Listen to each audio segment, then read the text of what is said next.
Eksakto. Uulan. Lakas. Pero paliparin natin mga ibon natin. Kahit na umulan. Hindi ko lang alam kung lilipad sila. Check lang natin. Ay, matapang pala siya. Patingin lang. Ayun, mga singko. Para may sumilip na nga. Check lang natin ngayon yung anak ng stencil natin na maganda siya nung inakay. Ewan ko lang ngayong tumanda na siya. Kasi malaki na siya. Pakita ko sa inyo. Ayun na siya, oh. Oh. Parang breeder na, ano? Ang maganda dyan, mga singko, umitlog na ulit yung breeder natin. Winter race, tagulan ang karera nyo. Ayan, basa na rin tayo. Yung nagte-training, basa na rin. Ay, maipon natin, oh.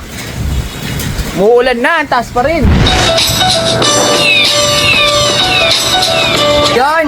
Ay, nako. Muulan na lagi kada hapon. Kaya, nagawa natin. Try natin dahil umuulan-ulan na. Try natin mamaya yung mga lumilipad natin kung lilipad sila ng ulan. Dahil winter race ang kanila liliparin. Dapat medyo masanay sila sa mga ulan-ulan. Kasi sa mga bayan-bayan, meron silang madadaanan na medyo umuulan. Tatry na natin, papractice na natin sila na medyo umuulan, papakawalan na natin. So, yun, ngayong araw na tumasin ko, meron tayong titignan dito sa mga breeder cage natin. Dahil yung mga ipapamigay natin na mga young bird, kapag nagpisaan itong mga to, check-upin lang natin. Kasi parang meron ako nakita kahapon na sumilip.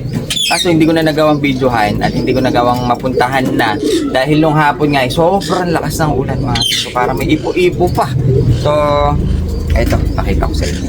So, bago ko pala papakita, unahin ko muna to. Buena mano, mga singko. Shoutout muna natin mga tropa pips natin na sila Christopher Bedrud. Shoutout sa asawa niyang nasa Greece na si Eleli Sumagi. Sumagi ata ang tawag ko. Not Love at Super Love. Shoutout sa iyo.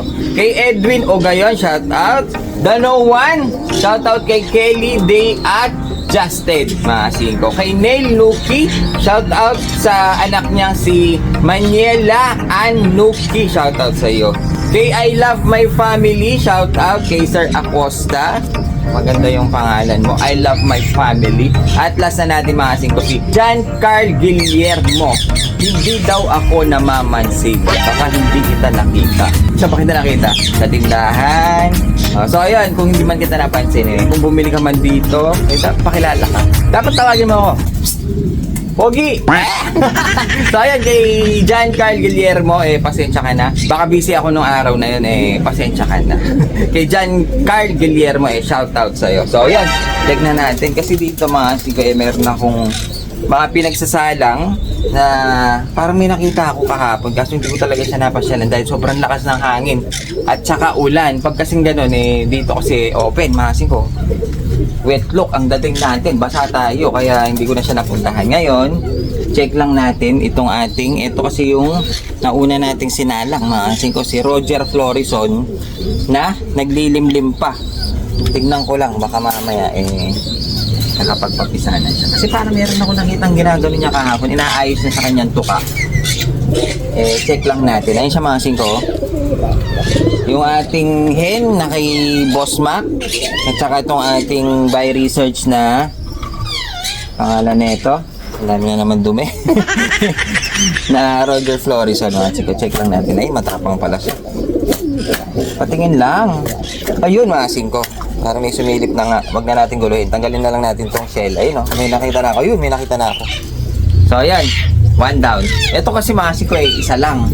Buti kaya kinoment ng mga tropa pips natin na ituloy ko na kasi gusto ko na siyang tanggalin dahil nga isa lang yung initlog niya. Pero ay, mga singko, pinisa naman niya, kaya goods na rin, pamimigay natin yan. Sana lumaki ng healthy. Kaso ito kasi, mga singko, nung sinalang natin, tapos sinalang natin si Arden saka si Derir, ang natatandaan ko sabay silang umitlog. Kaso hindi na ako nakapaglagay dati naglalagay ako ng date kasi hindi na ako nakapaglagay. Kaya check na rin natin siya. Check na rin natin si John Arden. Kasi alam ko sabay to umitlog Kung sabay siya umitlog, sabay siya mapipisa, di ba? Check lang natin, check lang natin. Ay, masin ko. Meron na rin. Ayun, oh. May nakita na akong isa, ayun, oh. Kasi yung isa, ay butas na yata. Ay, hindi pa nagkarak-rak. Pero meron na ako nakita isa, ayun, oh. Masin ko, may isa na siya. Goods! Hihintayin na lang tayo ngayon kung paano natin siya palalakihin dahil nga makita ng panahon ngayon, tag-ulan na. Sana lumaki ng healthy, wag magkasakit. Kaso ang problema, yung pangatlong pares natin, masin ko, yun, oh. Yung sinalang natin na item, hanggang ngayon hindi pa nangingitlog. Ginaunahan na sila nung dalawa. Yung dalawa, pumisaan na, ito wala pang itlog. Tingin ko hindi pa siya kondisyon yung nakuha natin kay Boss Al na Peter Van de Merwe. Kaya gagawin natin, baka bibiyakin ko na muna yan. Tapos salang tayo ng panibago, hanap na lang tayo doon. Baka tanggalin na muna natin siya para makapagpahinga. Masin ko kasi parang wala sa kondisyon. Eh hindi pumipis, ay hindi umiitlog eh. Yung dalawa nakapisahan na siya, hindi pa naitlog. Ngayon, check ko lang dito yung ating mga stencil. Ayun, nandito na rin lang tayo. Yung ating stencil sa wakas, masin ko, dahil ano lang ito eh, parang basal. Nakita ko kanina, may sumisilip na ng itlog. Ng itlog na siya, masin ko. Ay, hindi ko naguguluhin. Mukhang maselan eh. Kasi minsan pag hinahawakan ko siya, eh malikot, kaya hindi na natin yan titignan. Ngayon, dito naman masin ko yung ating stencil din na pinares. Ayun siya, oh. Ayan. Mga pinares nating stencil, umitlog din. Kaso, ang problema, yung lalaki ayaw umupo. Hindi siya umuupo. Puro hen lang. Kaso, minsan nakikita ko, pag tumayo na yung hen, dapat, yung lalaki na uupo, kaso, naiiwanan yung itlog, hindi niya inuupuan. Kaya ginawa natin, siniter natin dito sa tippler. Siniter natin sa tippler. Sana pisain ng tippler at sana buhayin niya. Yung itlog naman ng tippler, sakto, walang similya. Kaya ginawa ko na lang siya muna sitter. Tapos ngayon mga asin ko, dahil nga hindi na tayo nagsalang dahil tapos na tayo sa south. Ito kasing ano natin mga asin ko, no? Ito kasing ibon natin dito, meron siyang anak. Check lang natin. Ayan, no? Ito yung kay Idol Big Time na si Lolita. Tsaka yung ating si Pogi. Mga si Pogi, ayan, no? Si Pogi, meron siyang anak. Ang anak naman niya, Luchek. Ayan, no? Medyo pumayat na, mga siko. Tsaka isang parang puti. Tingin ko nagmana dito sa nanay. Gagawin natin dyan, papamigay na rin natin. Kasi masyadong malaki yung ating lock. Hindi na kasya. Kaya baka pamigay na rin natin yan. So ano pa ba yung mga nandito? Ayun mga siko, check lang natin ngayon yung anak ng stencil natin na maganda siya nung inakay. Ewan ko lang ngayong tumanda na siya. Kasi malaki na siya. Pakita ko sa inyo. Ayun na siya, oh. Oh, parang breeder na, ano? Ang maganda dyan mga siko, umitlog na ulit yung breeder natin. Check lang natin tong ating check lang natin. Ito yung anak niya masing. No? Ito yung anak niya. Check lang natin. Ang laki na kagad. Oh? Ito niyo masing ko. Ang laki na. Tingnan natin. Hindi pa lumilipad dyan pero tingnan niyo naman masing ko. Hahay! Nakapag-papisa tayo ng magandang kulay.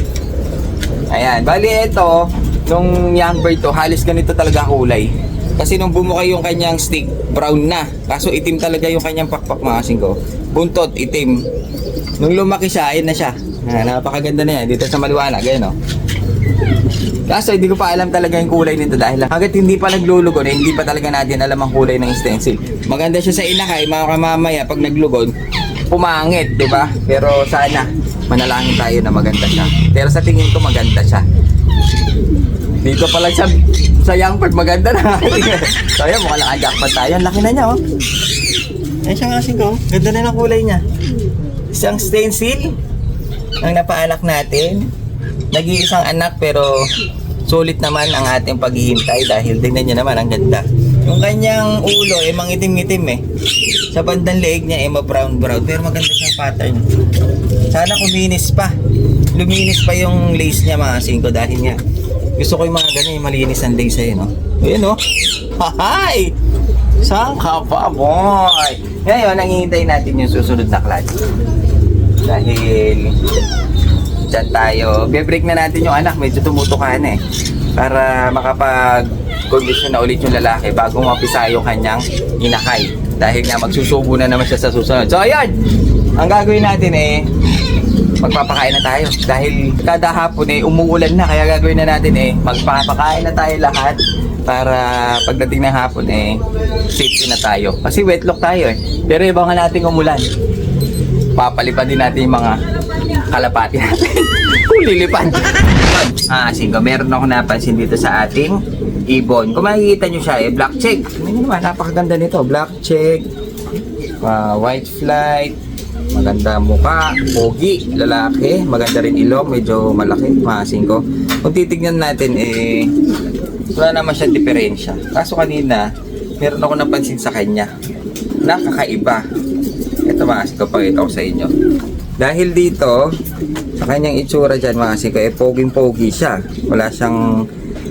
Walang ka-diferensya. Pero pag dito na natin hinarap mga singko eh, tingnan nyo. Ayun o. Yung kanyang talukap eh, magkadikit. Ayun o. Kaya yung mata niya eh, kalahati lang yung nabubuksan. Ayun o. Yung mga singko o. Yung talukap eh, magkadikit. Namatali din sa kabila eh, hindi naman. Ayun o. Pero pag dito, ayun o, makikita nyo, magkadikit siya. Yung kanyang talukap, ayun o. Ganyan sana, ganyan sana, hindi siya nahihirapan niya. Kaso, ang nangyayari, ayun ay nakatakip eh, no? Nakatakip sa kanyang mata, yung kanyang talukap. Kaya parang, ito nyo, parang ako nahihirapan sa kanya. Tinitignan ko siya kasi ko, ayun o. Tignan mo yung ibon. Parang ako nahihirapan tumingin eh. Parang ako'y naduduling eh, no? Nakaiba, astig. Pero dapat sana maoperahan para gumanyan siya. Maganda kasi siya pag ganito mga sito. Pero pag nakaganyan na, ay sus! Para siyang kabayo. May tapa ang mata. Ayun, no? Lupit! Yun, sakto-sakto. Ulan, lakas. Pero paliparin natin mga ibon natin. Kahit na umulan, hindi ko lang alam kung lilipad sila. Kailangan medyo masanay sila sa ulan dahil nga ang lalaroan nito, parang medyo basa pala sila, nababasa pala sila dito. Paano sila lilipad? Basa na sila. Dahil ang lalaroan nila eh winter race. Kaya try natin silang paliparin ng umuulan. Ito. Total, hindi naman tayo mababasa dahil ang laki ng waiting area natin doon. Hindi tayo mababasa. Manalig lang kayo. Ang waiting area! Huwag ka lang gagalaw. Dahil nga, mababasa na tayo pag gumalat. So ayan, singka, dito tayo ngayon sa Taiwan Loft natin. At medyo hindi ako makagalaw dahil tingnan mo yung waiting area. Konti lang, pero safe na safe. Safe na safe. Sabi natin, palipan natin mga ibon natin. Tignan na natin kung lilipad sila ng ganitong umuulan. Para masanay na mabasa. Total, hindi naliligo itong mga to eh. Kaya maligo na din sila.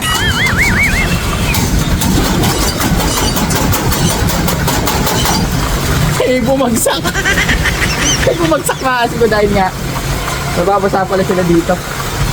Pero gusto nila lumilipad ng umuulan. Nabasa ito eh.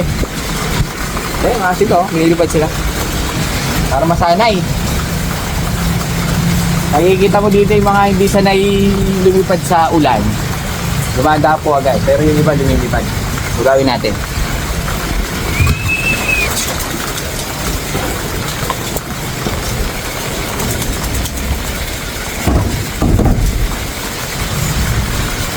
Si puti ay lumipad. Mukhang takot. Ayun, lumipad si puti. Dapat masanay kayo dahil nga yun, puro winter race, tag-ulan ang karera nyo. Ayan, basa na rin tayo. Yung nagte-training, basa na rin. Yung mga ibon natin, no? Muulan na, ang taas pa rin. Asan na? Ayun na sila, ang asin ko. Tinatakay sila ng hangin. Malakas din ang hangin kasi. Pero gustong gusto naman nila eh. Dahil nga Yung ulan medyo minto lang konti. Pero malakas pa rin, ayun. Hindi kaya babagsak yan, basa yung pakpak. Hindi naman, nakalipad. Yeah. Cinco TV. Yeah. Para sa pangarap, para sa kabataan. Sa bubong ng bahay may kwento ang hangin, mga pakpak na sabay sa pangarap natin. Butil at tubig, alagang totoo, sa simpleng paraan, saya'y nabubuo. Turuan ng bata, hawak ang tali, hindi sa bisyo kundi sa tamang ugali. Sa bawat ibon na aking ibinibigay, ngiti ng bukas ang siyang natatanaw. Munting alaga, may dalang pag-asa. Sa bawat lipad, buhay ay gumaganda. Lipad, singko sa himpapawid, kalapati ng puso, pangarap ay abot kamay. Sa bawat bata na aking natulungan, pag-asa'y lumilipad, saya'y wala. So gusto pala nilang umuulan. Hindi lang laro, Nakaka-exercise sila. sa bawat training may check. Tsaka maganda dyan mga singko, masasanay sila ng umuulan. Kasi kapag basa na ako. Kasi kapag ganitong winter rain, imposibleng wala silang madadaan ng lugar na umuulan. Imposible. Sigurado meron silang madadaanan. Para kahit pa paano, yung ibon natin, hindi gaano sisilong. Sana. Sumilong na yata. Ayun. Taas pa rin nila mga singko. Ayun o. Lipad, singko sa himpapawid, kalapati ng puso, pangarap ay abot kamay. Sa bawat bata na aking natulungan, pag-asa'y lumilipad, saya'y walang hanggan. Kung saan may dilim, tayo'y mag-iilaw. Sa bawat batang ngiti, tagumpay ay sigaw. Hindi lang ibon, kundi gabay sa buhay. Cinco TV, laging nandyan, umaalalay. Lipad, pangarap ay bit-bit. So ayan. Bago tayo mabasa talaga ng tuluyan, babaan na natin. At least medyo nasanay na sila ng umuulan kapag lumilipad. Hindi lang ito yung first time na gagawin natin. Kapag kahit medyo malakas ang ulan, pawawalan din natin sila. Pero ngayon sakto lang yung ulan, medyo huminto pero malakas pa rin ang patak. So ayan. It's raining men. Kailangan pala laparan natin ng konti. Lumakitid kasi ganun lang tayo.